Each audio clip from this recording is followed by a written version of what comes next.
खंड 5 भाग 1 संघ संघ आणि त्याची संघटना. भगवंतांच्या अनुयायांची 2 वर्गात विभागणी होत असे, भिक्खू आणि गृहस्थ किंवा उपासक. संघ ही भिक्खूंची संघटना, उपासकांची संघटना नव्हती. बौद्ध भिक्खू हा मुख्यतः परिव्राजक असे. परिव्राजक ही संस्था बौद्ध भिक्खूंच्या संस्थेहून जुनी आहे. प्राचीन परिव्राजक म्हणजे कौटुंबिक जीवनाचा त्याग करून इस्ततः परिभ्रमण करणाऱ्या लोकांचा समुदाय. आचार्य आणि दार्शनिक यांच्या साहचर्यात यावे, त्यांची प्रवचने ऐकावी आणि नीतिशास्त्र, तत्वज्ञान, सृष्टी, गूढवाद इत्यादी विषयावर त्यांच्याशी चर्चा करावी, जेणेकरून तत्वज्ञान मिळवावे हा त्यांच्या परिभ्रमणाचा हेतू असे. काही प्राचीन परिव्राजक दुसरा गुरु मिळेपर्यंत एका गुरुपाशी राहत असत, तर काही कुणालाही गुरु न मानता एकटेच राहत असत. या प्राचीन परिव्राजकांच्या वर्गात स्त्री परिव्राजकही असत. त्या कधी पुरुष परिव्राजकांबरोबर राहत, तर कधी स्वतंत्रपणे राहत. या प्राचीन परिव्राजकांचा संघ नसे, वर्तनांचे नियम नसत. ज्या ध्येयासाठी झटायचे असे ध्येय त्यांच्यासमोर नसायचे. भगवंतांनीच प्रथम आपल्या अनुयायांचा संघ अथवा भ्रातृभावाने एकत्र आलेला समुदाय बनवला आणि त्यांच्या वर्तणुकीचे नियम आणि ज्या ध्येयाची साधना करून ते प्राप्त करून घ्यायचे ते त्यांच्यापुढे ठेवले. संघप्रवेश. संघात कोणालाही प्रवेश मिळे. त्याला जातीचे बंधन नव्हतं. त्यात पुरुषांप्रमाणे स्त्रियांनाही बंदी नव्हती. संघप्रवेशाला सामाजिक प्रतिष्ठेची आवश्यकता नव्हती. संघात जातीला स्थान नव्हतं. संघात सामाजिक प्रतिष्ठेप्रमाणे उच्च नीच असा भेदभाव पाळला जात नव्हता. संघात सगळे समान मानले जात असत. संघामध्ये माणसांचे महत्त्व त्याच्या अंगच्या गुणांवर ठरवले जात होते, कुळांवर नाही. भगवंत म्हणत असत, संघ हा एका महासागरासारखा असून भिक्खू म्हणजे महासागराला येऊन मिळणाऱ्या नद्या आहेत. नद्यांना स्वतंत्र नावे आणि अस्तित्व असतात, पण नदी एकदा महासागराला मिळाली की तिचे नाव आणि तिचे अस्तित्व लोप पावते आणि इतरांबरोबर मिळून ती एकरूप होते. संघाची ही स्थिती तशीच आहे. भिक्खूने एकदा संघात प्रवेश केला की तो समुद्राच्या पाण्याप्रमाणे एकरूप होऊन जातो. त्याची जात, त्याची सामाजिक प्रतिष्ठा आणि कुळ या सगळ्या गोष्टी लोप पावतात असं भगवंत सांगायचे. संघात जो एक भेद मानला जात असे तो लिंगविषयक. भिक्खू संघ आणि भिक्खुणी संघ या 2 वेगळ्या संस्था होत्या. संघातील घटकांचे श्रामणेर आणि भिक्खू असे 2 वर्ग पाडले जात. 20 वर्षाखालील प्रत्येक मनुष्य श्रामणेर मानला जाई. त्रिसरण आणि दशशिला ग्रहण केलेला प्रत्येक मुलगा श्रामणेर बने. त्रिसरण म्हणजे मी बुद्धाला शरण आहे, मी धम्माला शरण आहे आणि मी संघाला शरण आहे. दशशिला म्हणजे मी हिंसा करणार नाही, मी चोरी करणार नाही, मी ब्रह्मचर्य पाळेन, मी असत्य बोलणार नाही, मी मद्यपान करणार नाही, मी अवेळी अन्न सेवन करणार नाही, मी असभ्य आणि अनैतिक कृत्य करणार नाही, मी अलंकाराने आपले शरीर भूषवणार नाही, मी ऐशारामापासून दूर राहीन आणि सुवर्ण आणि रौप्य यांचा लोभ धरणार नाही. अशा या 10 प्रतिज्ञा आहेत. या प्रत्येक श्रामणेराने घ्यावयाच्या 10 प्रतिज्ञा आहेत. श्रामणेराला कोणत्या काळी संघ सोडून उपासक बनता येत असे. श्रामणेर हा भिक्खूंच्या स्वाधीन असून भिक्खूंच्या सेवेत आपला काळ व्यतीत करत असे. त्याने परिव्रज्जा घेतलेली नसे. भिक्खू व्हायला 2 अवस्थांमधून जावे लागे. पहिली परिव्रज्जा आणि दुसरी उपसंपदा. उपसंपदा घेतल्यावर तो भिक्खू ठरे. ज्या श्रामणेरला भिक्खू होण्यासाठी परिव्रज्जा घेण्याची इच्छा असेल त्याला ज्या भिक्खूला उपाध्याय पदाचा अधिकार असे त्याच्याकडे जावे लागे. भिक्खू म्हणून 10 वर्ष घालवल्याशिवाय भिक्खूला उपाध्यायपद प्राप्त होत नसे. उपाध्यायाने श्रामणेरला त्याचा परिव्राजक म्हणून स्वीकार केल्यावर त्याच्या सेवेत आणि संरक्षणात त्याला राहावे लागत असे. हा शिक्षणाचा काळ संपल्यानंतर उपसंपदेसाठी खास बोलवलेल्या संघसभेत उपाध्यायाला श्रामणेरावर उपसंपदेचा अनुग्रह करावा अशी संघाला विनंती करावी लागे. जो भिक्खू पदाचा प्रार्थी आहे तो परिव्राजक त्या पदाला योग्य आहे की नाही याची खात्री करून घ्यावी लागे. ही खात्री करून घेण्यासाठी परिव्राजकाला काही ठराविक प्रश्नांची उत्तरे द्यावी लागत असत. जेव्हा संघ उपसंपदेची अनुमती देईल तेव्हाच परिव्राजकाला भिक्खूपद मिळत असे. भिक्खुणी संघात प्रवेशासंबंधीचे नियम हे भिक्खू संघाच्या प्रवेशाच्या नियमांसारखेच होते. भिक्खू आणि त्याच्या प्रतिज्ञा. उपासक आणि श्रामणेर शील प्रतिपालनाच्या अटीने आपल्याला बांधून घेतो. भिक्खू शील ग्रहण करतो ते व्रत म्हणून. शीलव्रताचे उल्लंघन करणार नाही अशी प्रतिज्ञा त्याला करावी लागते. उल्लंघन झाल्यास तो शिक्षेला पात्र ठरतो. भिक्खू ब्रह्मचर्याची प्रतिज्ञा करतो. भिक्खू चोरी न करण्याची प्रतिज्ञा करतो.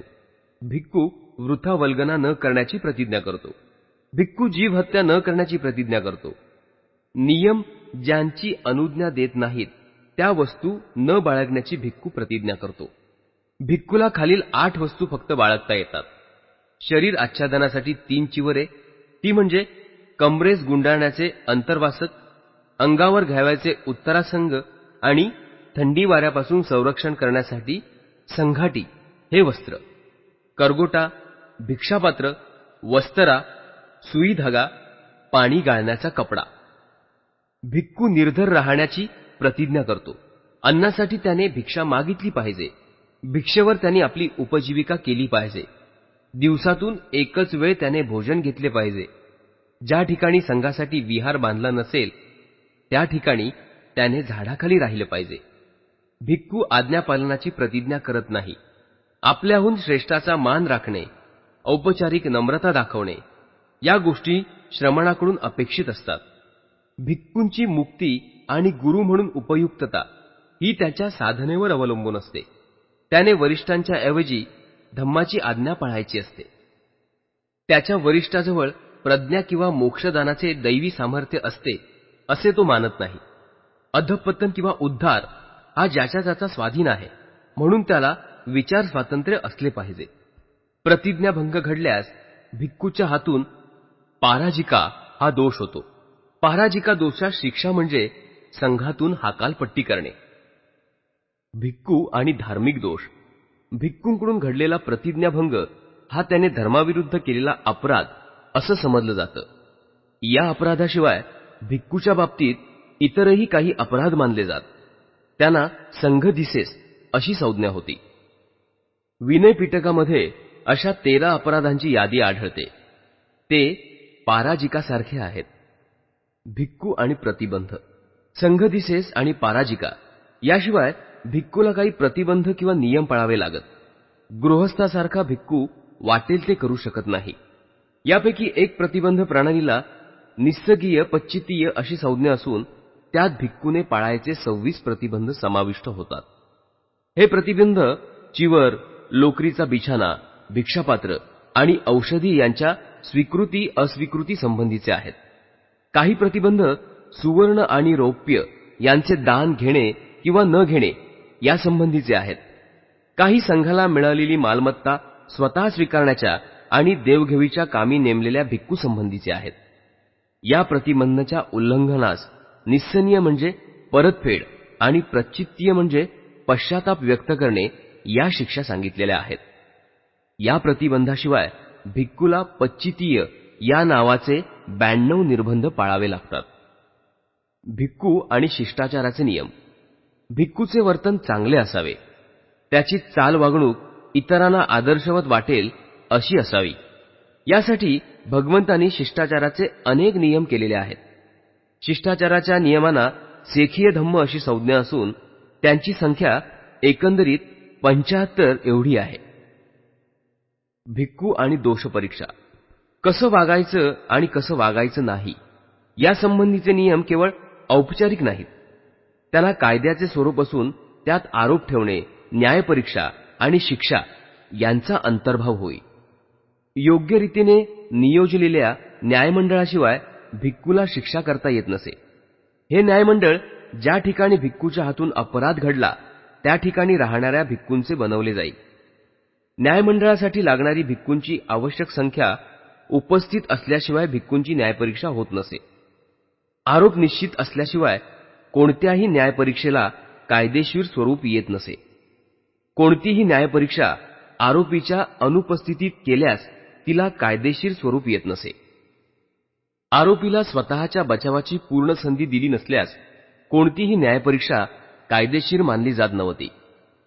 ज्याच्यावरील आरोप सिद्ध झाला आहे त्या भिक्खूला याप्रमाणे शिक्षा देण्यात येत असे. तर्जनीय कम्म म्हणजे ताकीद देऊन सोडणे, निश्चय कर्म म्हणजे वेडा म्हणून जाहीर करणे, प्रवर्जनीय कर्म म्हणजे संघातून हकालपट्टी, उत्प्रेक्षणीय कर्म म्हणजे बहिष्कार, परिवास कर्म म्हणजे विहारातून बाहेर घालवणे. विहारातून बाहेर घालवल्यावर अब्बान कर्माचा उपयोग करता येत असे. अब्बान कर्म म्हणजे संघाचे रद्द केलेले सभासदत्व परत देणे.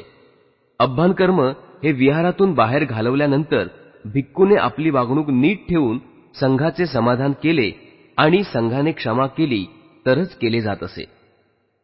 भिक्खू आणि अपराध स्वीकृती. भिक्खू संघ विषयक जी अगदी नवीन आणि अपूर्व अशी संस्था भगवंतांनी निर्मिली ती म्हणजे उपोसत किंवा हातून घडलेल्या अपराधाची स्वीकृती ही संस्था आहे. अपराध किंवा दोष यासंबंधी केलेल्या नियमांचे परिपालन करावयाला लावणे शक्य आहे हे भगवंतांच्या लक्षात आले होते. पण ज्यांचे उल्लंघन झाले असता दोष किंवा अपराध घडत नसे असेही काही प्रतिबंध भगवंतांनी घालून दिले होते. त्यांच्या मते प्रतिबंधांचा शीलनिर्मिती आणि शीलसंवर्धन यांच्याशी अतिशय दाट संबंध असल्यामुळे त्यांचेही परिपालन करणे अपराधी संबंधीच्या नियमांच्या परिपालना इतके आवश्यक आहे. पण या प्रतिबंधाचे परिणामकारक रीतीने पालन करण्याचा मार्ग त्यांना आढळेना. म्हणून त्यांनी लोकांसमोर या प्रतिबंधाच्या उल्लंघनाची उघडी कबुली देणे हा उपोसताचा प्रकार शोधून काढला. हा प्रकार म्हणजे भिक्खूची सत्सद्विवेक बुद्धी संघटित करून वाममार्गी त्याचे पाऊल न पडेल अशी काळजी घेणारी शक्ती निर्माण करणे. उपोसत किंवा अपराधी कबुली देणे हे पतिमोक्ष या भिक्खू नियमांच्या उल्लंघनापुरते मर्यादित होते. उपोसतासाठी त्या त्या ठिकाणच्या भिक्खूंची सभा भरवावी लागे. दर पंधरवड्यात अशा 3 सभा भरवल्या जात. पहिली चतुर्दशीला, दुसरी पंचमीला आणि तिसरी अष्टमीला. त्या दिवशी भिक्खूला उपवास करावा लागे. म्हणूनच कबुलीच्या दिवसाला उपोसत असं म्हणतात. सभेत एक भिक्खू पतिमोक्षातील एक एक प्रतिबंध म्हणजेच नियम वाचून दाखवी आणि उपस्थित भिक्खूंना उद्देशून तो म्हणे, तुम्ही स्तब्ध आहात यावरून तुमच्यापैकी कोणीही या प्रतिबंधनाचे उल्लंघन केलेले नाही असं मी गृहीत धरतो. हे वाक्य त्रिवार उच्चारून तो मग पुढच्या प्रतिबंधाकडे वळे. अशा तऱ्हेची उपोसताची सभा भिक्खुणी संघातही होत असे. प्रतिबंध उल्लंघनाची कबुली दिल्यास पुढे आरोप ठेवून न्यायपरीक्षा चाले. अपराध घडला असूनही एखाद्या भिक्खूने तो कबूल केला नाही तर त्याला तो अपराध करताना ज्या भिक्खूने पाहिले असेल त्या भिक्खूने तो सभेत सांगायचा. असे झाल्यावर मग अपराधी भिक्खूवर आरोप ठेवून त्याच्या न्यायपरीक्षेला सुरुवात होई. भाग दुसरा. भिक्खू आणि त्याच्याविषयी भगवान बुद्धांची कल्पना. भिक्खू कसा असावा यासंबंधी बुद्धांची कल्पना. भिक्खूकडून आपल्याला काय अपेक्षा आहेत हे स्वतः बुद्धांनी भिक्खूंना सांगितले ते असे.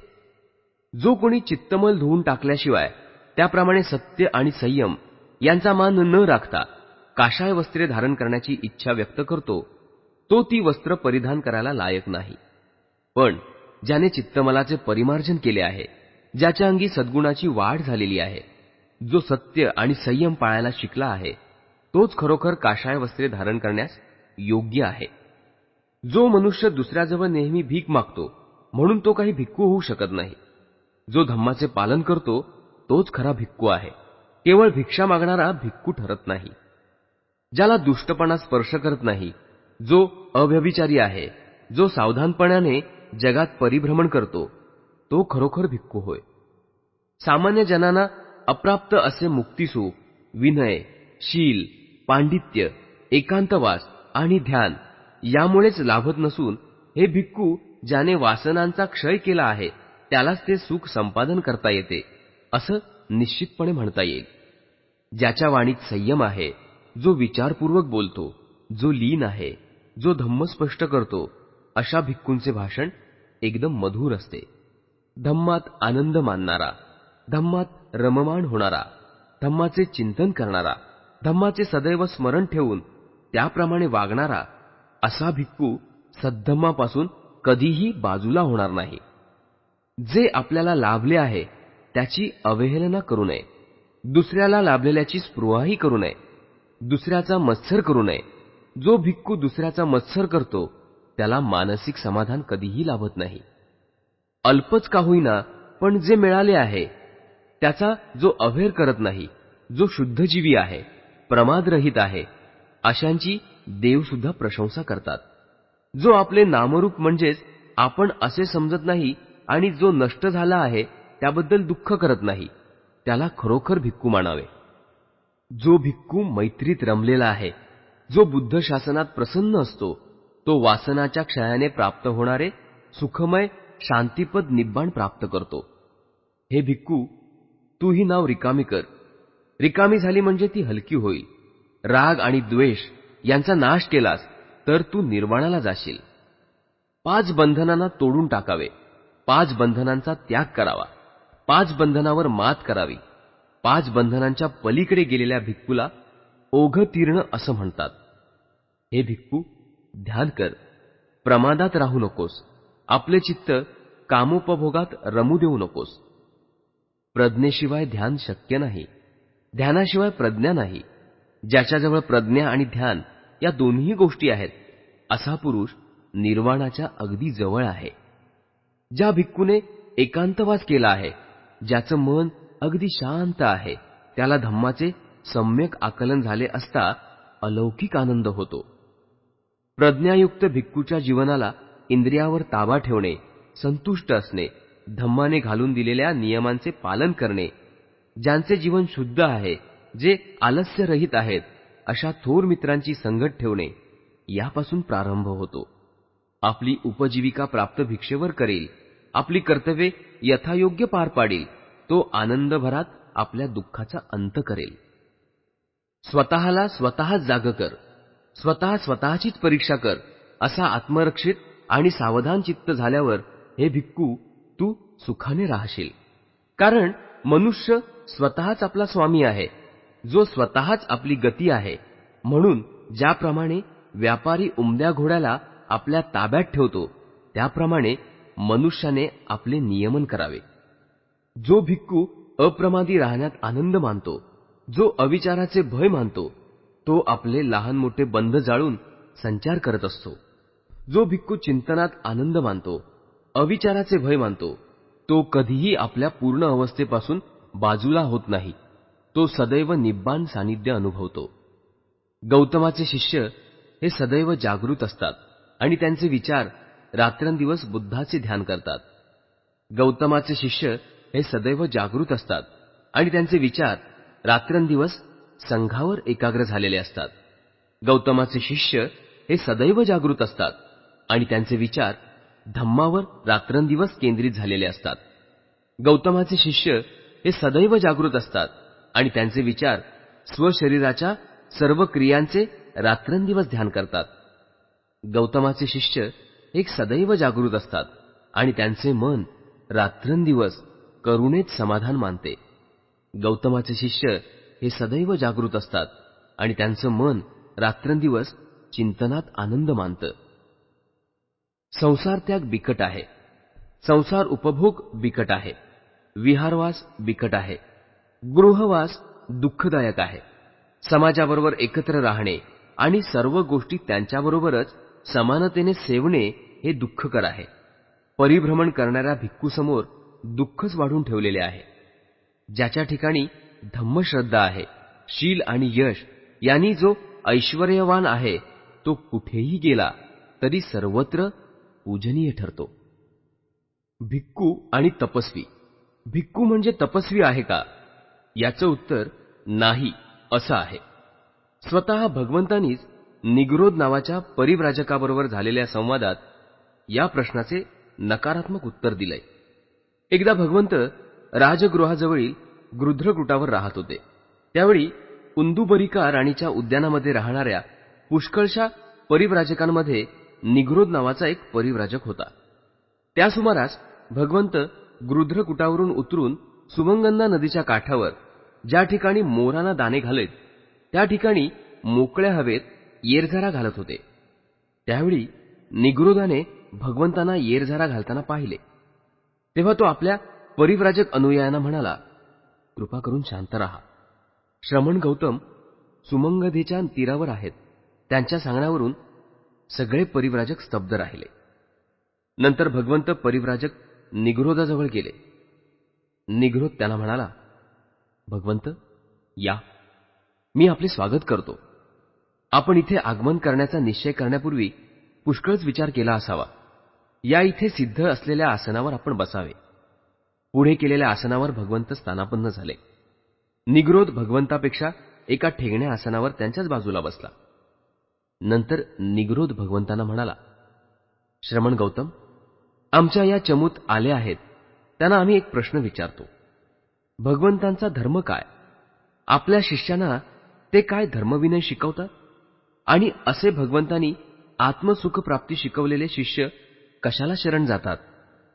त्यांच्या सदाचरणाची मुख्य तत्व कोणती आहेत? भगवंत म्हणाले, हे निगरोध, ज्यांचा दृष्टिकोन, निष्ठा आणि श्रद्धा या भिन्न आहेत, त्या आपल्या शिष्यांना आत्मसुखप्राप्तीसाठी मी काय शिकवतो? त्यांचे अंतिम शरण्य काय आणि त्यांची सदाचरणाची मुख्य तत्व कोणती? हे विना अभ्यास, विना शिक्षण समजणं कठीण आहे. पण हे निगरोध, तू आपल्या स्वतःच्या सिद्धांताविषयी आणि खडतर जीवननिष्ठेविषयी मला प्रश्न विचार. आत्मपीडेपासून काय साधते आणि त्यावरून काय साधत नाही, याविषयी मला प्रश्न विचार. यावर निगरोध भगवंतांना म्हणाला, भगवंत, आम्ही आत्मक्लेशाचे तप करतो. आमच्या मते आत्मक्लेश अत्यावश्यक आहेत, म्हणून आम्ही त्यांचा स्वीकार करतो. त्यापासून काय साधते आणि काय साधत नाही, ते आम्हाला कृपा करून सांगा. भगवंत म्हणाले, निगरोध, कल्पना कर की एक परिव्राजक वस्त्रविरहित फिरतो. त्याला काही विशिष्ट सवयी आहेत. तो आपला हात चाटतो, आपल्याकडे येणाऱ्यांना काही मान देत नाही, त्यांच्याकडे मुद्दाम आणलेले किंवा तयार केलेले तो काहीच घेत नाही, आमंत्रणे स्वीकारत नाहीत. ज्यात अन्न शिजवले आहे त्या भांड्यातलं, उंबरट्याच्या आत ठेवलेलं, उखळातलं, काट्याकुट्यावरचं, जात्यातलं यापैकी तो काहीच घेत नाही. त्याप्रमाणेच एकत्र भोजन करत असलेल्या दोन माणसांचे, गर्भवती स्त्रीचे, बाळंती जवळचे, संभुक्त स्त्री जवळचे, दुष्काळातले, कुत्राजवळ असला तर तिथले, ज्या ठिकाणी माशा भणभणत आहेत तिथले अन्न तो स्वीकारत नाही. मत्स्य, मांस, तीव्र मादक पेये किंवा पेज सुद्धा घेत नाही. असा तो परिव्राजक असेल. तो कदाचित एकाच घरचे मागणारा, एकच घास खाणारा किंवा 2 घरी मागणारा, 2 घास खाणारा, 7 घरी मागणारा, 7 घास खाणारा असेल. तो 1-2 अथवा दानावर उपजीविका करत असेल. तो प्रतिदिवशी एकदाच किंवा 2 दिवसातून एकदा किंवा 7 दिवसातून एकदा अन्नभक्षण करत असेल. अशा रीतीने नियमाप्रमाणे अर्ध्या महिन्याच्या अंतराने अन्नसेवन करण्याची त्याची पद्धत असेल. तो शोक अथवा वनात उगवणारे तांदूळ किंवा निवार बीजे अथवा चामड्याचे तुकडे किंवा आटा किंवा भाताचा कोंडा, भाताचे पीठ किंवा कणी किंवा तेलबीजे किंवा गवत किंवा गायीचे शेण किंवा रानातील वाऱ्याने पडणारी फळे किंवा फुले खाऊन राहत असेल. तो जाडे भरडे तागाचे कापड किंवा प्रेतावरून फेकून दिलेल्या चिंध्या किंवा तिरीटा झाडाची वल्कले किंवा काळविटाची कातडी किंवा कुशजंतू अथवा मनुष्य केसापासून अथवा घोड्याच्या केसापासून बनवलेली कांबळी अथवा घुबडाच्या पिसापासून बनवलेले कापड वापरत असेल. त्याला डोक्याचे आणि दाढीचे केस उपटून टाकण्याची सवय जडलेली असेल. तो सदैव उभा राहणारा, टाचांवर बसणारा आणि टाचांवर बसूनच पुढे सरकण्याचे श्रम करणारा, काट्याच्या अथवा लोखंडाच्या मेखांच्या बिछाण्यावर पहुडणारा, लाकडी फळीवर अथवा जमिनीवर एकाच कुशीवर झोपणारा असेल. तो मळ आणि धूळ धारणा करणारा, उघड्यावर राहणारा, वाटेल तिथे बसणारा, घाण घालणारा, पेय न पिणारा किंवा थंड पाणी पिणारा आणि सकाळ, दुपार, संध्याकाळ स्नान करणारा असा तो असेल. हे सर्व करणाऱ्या हे निग्रोध, त्याने आत्मक्लेशाचे व्रत पाळले आहे किंवा नाही, यापैकी तुम्ही काय मानता? भगवंत, या सर्व गोष्टी त्याने केल्या तर आत्मक्लेशाचे तप त्याने पूर्ण केले आहे असे आम्ही मानणार. भगवंत म्हणाले, हे निग्रोधा, या आत्मक्लेशांचा तप करणारा माझ्या मते अनेक परीने कलंकित झालेला असतो. भगवंत, कलंकित कसा? निग्रोधा, जेव्हा परिव्राजक एखाद्या तपाचे व्रत धरतो तेव्हा त्या योगेत संतुष्ट होऊन आपले ध्येय साधले जात आहे असं तो मानू लागतो. आणि निग्रोधा, हाच परिव्राजकाला जडणारा दोष आहे. आणि हे बघ निग्रोधा, जेव्हा परिव्राजक तपाचे व्रत धरतो तेव्हा स्वतःला उच्च समजून तो दुसऱ्यांचा तिरस्कार करू लागतो. हा सुद्धा परिव्राजकीय आचरणातील कलंक आहे. निग्रोधा, आणि जेव्हा परिव्राजक तपाचे व्रत घेतो तेव्हा तो त्या व्रताने, त्या तपाच्या कल्पनाने उन्मत्त आणि मोहित होऊन निष्काळजी बनतो. हा सुद्धा कलंकच आहे. निग्रोधा, जेव्हा तपस्वी परिव्राजक तपाचे व्रत धरतो तेव्हा त्या योगाने त्याला देणग्या, कीर्ती मिळते, लोकांचे लक्ष त्याच्याकडे जाते. तो आत्मसंतुष्ट होऊन आपले ध्येय मिळाले आहे असं मानू लागतो. हा सुद्धा परिव्राजकीतील कलंकच आहे. अशा देणग्या, कीर्ती आणि लोकांची नजर आपल्याकडे ओढून घेतल्याने तो परिव्राजक स्वतःला मोठा समजून दुसऱ्यांचा द्वेष करू लागतो. हा सुद्धा परिव्राजकाचा दोष आहे. आणि पुन्हा हे निग्रोधा, दान, देणग्या आणि कीर्ती मिळवल्यानंतर आणि लोकांचे लक्ष आपल्याकडे वेधून घेतल्यानंतर तो उन्मत्त बनून निष्काळजी होतो. हा सुद्धा तपस्व्यामधला कलंक आहे. आणि पुन्हा हे निग्रोधा, जेव्हा तपस्वी आपल्या साधनेला प्रारंभ करतो किंवा जेव्हा एखादे व्रत स्वीकारतो तेव्हा अन्नात भेद करू लागतो. तो म्हणतो, हे मला योग्य आहे, हे मला योग्य आहे. ज्याला जे योग्य वाटते त्याचा तो बुद्धिपुरस्सर निषेध करतो आणि ज्याला जे अन्न योग्य वाटते त्यासंबंधी त्याला लोभ वाटतो. त्याने तो मोहित होतो, त्याचीच तो हाव धरतो. या प्रकारच्या अन्नात काही धोका नाही, हानिकारकता नाही असं म्हणून तो त्याचा उपभोग घेतो. आणि निग्रोधा, हाही तपस्व्याच्या ठाईचा कलंकच आहे.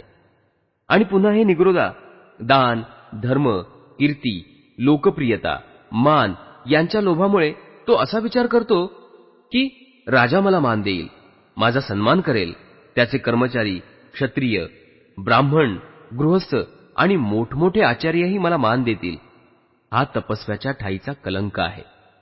आणि हे निग्रोध, पुन्हा तो तपस्वी एखाद्या संन्याशी किंवा ब्राह्मणासंबंधी कुरकुरू लागतो. तो अमुक मनुष्य सर्व प्रकारच्या अन्नावर आपली उपजीविका करतो.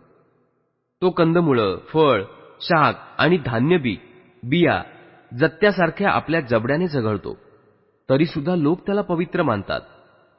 हा सुद्धा तपस्व्याच्या ठाई कलंक आहे. आणि हे निग्रोधा, पुन्हा ज्यावेळी तो तपस्वी एखाद्या श्रमणाचा, ब्राह्मणाचा लोक दानधर्माने मानसन्मान करतात त्यावेळी तो म्हणतो, सुख उपभोग करणाऱ्या या माणसाला लोक सन्मान करत आहेत, दानधर्म करून त्याची पूजा करत आहेत, आणि मी खरोखरच एवढे खडतर तप आचरित असता मला मात्र मान देत नाहीत. आणि अशा लोकांसंबंधी तो कुरकुर करू लागतो. हा सुद्धा तपस्व्याच्या ठाई कलंकच आहे. आणि हे निग्रोधा, तो तपस्वी रहस्यमय गूढता धारण करतो. तुम्हाला अमुक एक मान्य आहे का, असा आपण प्रश्न केला असता तो अमान्य असूनही तो मान्य आहे असं म्हणतो आणि मान्य असूनही अमान्य आहे असं म्हणतो. अशा पद्धतीने तो बुद्धिपुरस्सर असत्य भाषण करतो. आणि हाही त्या तपस्व्याच्या ठाईचा कलंक आहे. आणि हे निग्रोधा, पुन्हा पुन्हा तो तपस्वी क्रोधाधीन होण्याचा आणि शत्रुत्व धरण्याचा संभव आहे. हाही त्या तपस्व्याच्या ठाईचा कलंकच आहे. आणि निग्रोधा, पुन्हा तो तपस्वी ढोंगी आणि फसवा, त्याप्रमाणेच मत्सरी आणि कृपण बनण्याचा संभव असतो. तो कपटी, कावेबाज, निर्दय, पोकळडवली होतो.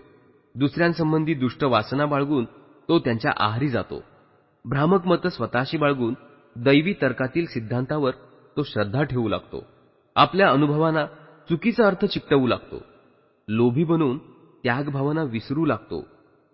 हा सुद्धा त्या तपस्व्याच्या ठाईचा कलंकच आहे. निग्रोधा, या सगळ्या गोष्टी तप आणि आत्मक्लेश यांच्या मार्गातील कलंक आहेत असं तुला वाटत नाही का? होय भगवान, तप आणि आत्मक्लेशाच्या मार्गातील हे सर्व कलंकच आहेत. यापैकी एखाद्याच कलंकाने काय, पण सर्वच्या सर्व कलंकांनी तपस्वी दूषित होण्याचा संभव आहे.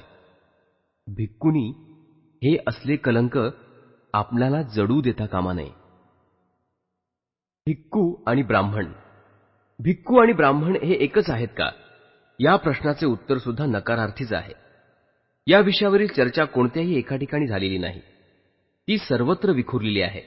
पण भिक्खू आणि ब्राह्मण यामधील भेद सारांश रूपाने असे देता येतील. ब्राह्मण हा पुरोहित असतो. जन्म, विवाह आणि मृत्यू यांचे अनुषंगिक संस्कार करणे हे त्याचं प्रमुख कार्य असतं. माणसाला जन्मजात पाप चिकटलेले असते आणि त्याचे विधीपूर्वक प्रक्षालन करणे आवश्यक आहे. या कल्पनांमुळे, त्याप्रमाणेच ईश्वर आणि आत्मा या सिद्धांतावरील श्रद्धेमुळे हे संस्कार आवश्यक ठरले. या संस्कारासाठी पुरोहिताची आवश्यकता असते. उलटपक्षी भिक्खू हा जन्मजात पाप, ईश्वर, आत्मा यांच्यावर विश्वास ठेवत नाही. त्यामुळे संस्काराचे कारणच उरत नाही. म्हणून भिक्खू हा पुरोहित होत नाही. ब्राह्मण हा जन्माने ब्राह्मण असतो. भिक्खू हा बनावा लागतो. ब्राह्मणाला जात असते, भिक्खूला जात नसते. ब्राह्मण हा सदोदित ब्राह्मणच राहतो. कोणत्याही गुन्ह्याने किंवा पापाने ब्राह्मणाचे ब्राह्मणत्व लोप पावत नाही. पण भिक्खू एकदा भिक्खू झाल्यावर नेहमीच भिक्खू राहील असं नाही. भिक्खू हा बनविला जातो. म्हणून जर त्याचे वर्तन भिक्खूपणाला योग्य नसेल तर त्याचे भिक्खुत्व हिरावून घेतले जाऊ शकते. ब्राह्मण व्हायला मानसिक किंवा नैतिक शिक्षणाची आवश्यकता नाही. त्याच्याकडून केवळ अपेक्षा केली जाते ती ही की त्याला आपल्या धर्मविधीची माहिती असावी. भिक्खूची परिस्थिती त्याच्या अगदी उलट आहे. मानसिक आणि नैतिक शिक्षण हे त्याच्या जीवनाला रक्तासारखे आवश्यक आहे. ब्राह्मणाला स्वतःसाठी वाटेल तितकी मालमत्ता जमवण्याची सवलत आहे. भिक्खूला मात्र तसं करता येत नाही. या दोहोतील भेद लहान सहान नाही. मालमत्ता ही माणसाच्या मानसिक आणि नैतिक स्वातंत्र्याला मर्यादा घालून त्याच्या आचार विचारांना नियंत्रित करते. ती आचार विचारांमध्ये संघर्ष निर्माण करते. म्हणून ब्राह्मण परिवर्तनाच्या विरुद्ध असतात. कारण परिवर्तन म्हणजे त्यांच्या बाबतीत अधिकार आणि संपत्तीचा नाश ठरतो. भिक्खू हा संपत्तीरहित असल्याने तो मानसिक किंवा नैतिकदृष्ट्या स्वतंत्र असतो. प्रामाणिकपणा आणि सच्शील यांच्या आड स्वार्थी हेतू त्याच्या बाबतीत तरी येऊ शकत नाही. ब्राह्मण ही जात असली तरी प्रत्येक ब्राह्मण ही एक स्वतंत्र व्यक्ती आहे. कोणत्याही धार्मिक संघटनेच्या नियमांनी तो बांधलेला नाही.